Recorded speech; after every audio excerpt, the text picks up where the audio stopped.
Hello and welcome to the Hill and Ponton video blog. I'm Matthew Hill here with Carol Ponton. And today we're going to talk to you about Parkinson's disease. It's been in the news lately with VA because it's a new presumptive disease with Agent Orange. But first of all, let me tell you how you can get service connected for Parkinson's in a direct manner.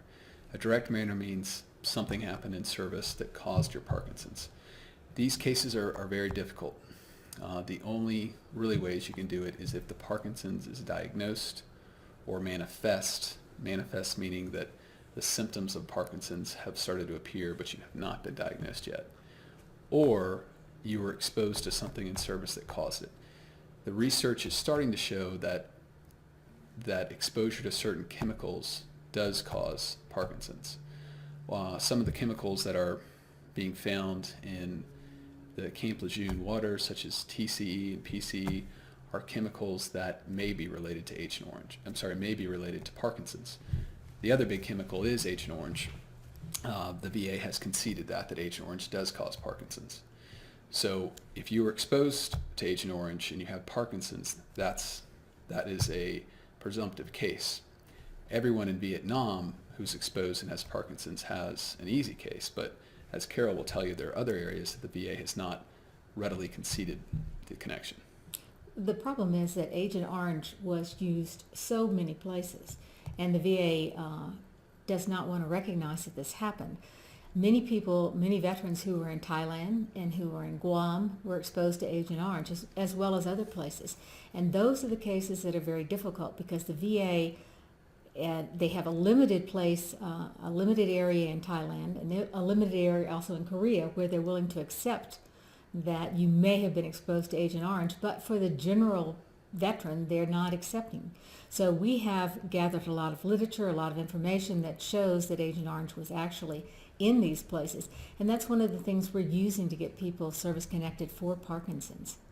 Well, back to your point about Thailand in particular, the VA has been spotty, if you will, on what they will concede as exposure to Agent Orange and not. They want to see veterans who were next to the perimeter of their bases and had some kind of duty like military police guard duty or search dog where they were on the perimeter.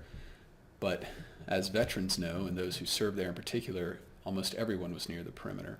Furthermore, if you look at the literature and what Carol was referring to, some of the documents we found that the radius of Agent Orange, the distance from which it is lethal or potent, is something like 500 meters. So it doesn't really matter how far you were from the perimeter, you most likely were exposed in Thailand.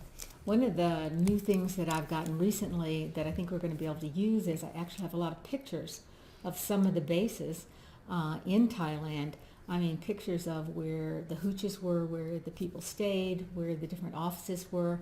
And hopefully, if people don't have this, maybe, when they come to us, we can get them to identify from looking at that where they were, and send that in as part of the proof.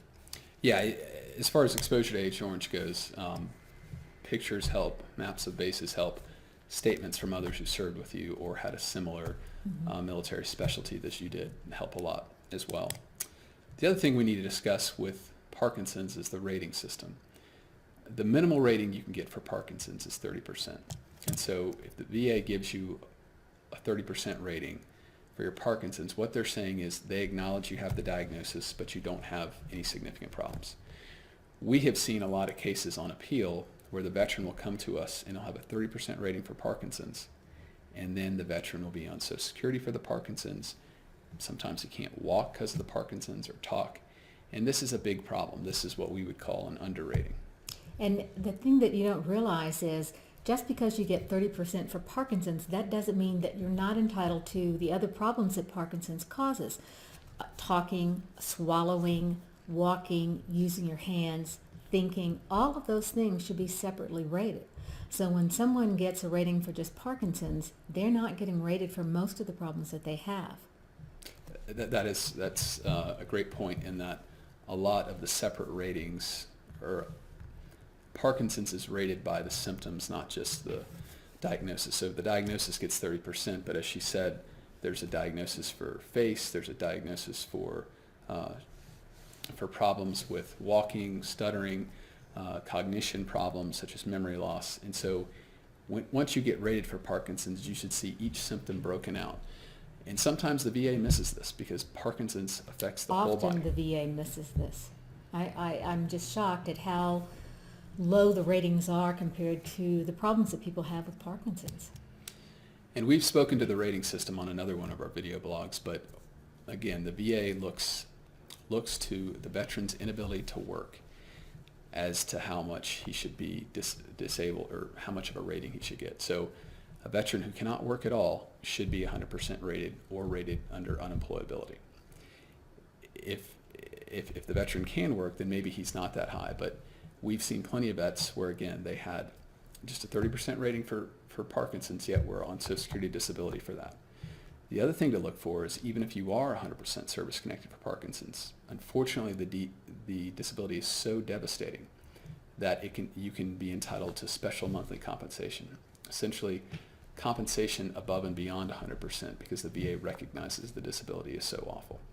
So when you hear that there is nothing beyond 100%, you need to know that's not right. Especially in cases that are so devastating like Parkinson's, people may need aid and attendance. They may need people to help them. They may be housebound. They can't go out. All of these things may qualify you for additional monetary benefits. And that is important. If you're to look at today's scale for VA compensation, I think 100% is something like $2,800 for a single person. For a single person. If you look at the single person for the highest special monthly compensation rating, it's just under $8,000. So there's a huge increase there on when a veteran is entitled to special monthly compensation. So that is something to look for.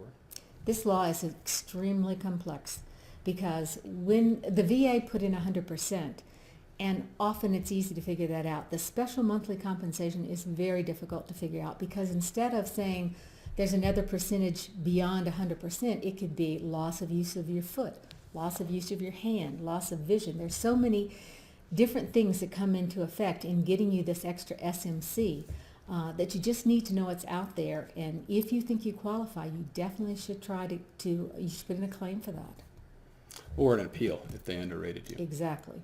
So just to recap, Parkinson's, to get it service connected, if you had it in service or you had the symptoms in service, that's a way to get it directly service connected. Otherwise, if you were exposed to toxic chemicals, you hopefully could get a doctor to connect that to the Parkinson's. And then, of course, for Agent Orange exposure. The difficult cases, as Carol said, that we've seen are the outside of Vietnam cases. And then finally, with the rating, if a veteran has a 30% rating, that is probably not enough. Not only could they be up to 100, but if they have problems such as would call for aid and attendance or loss of use of limbs, they should be rated a lot higher. Thank you.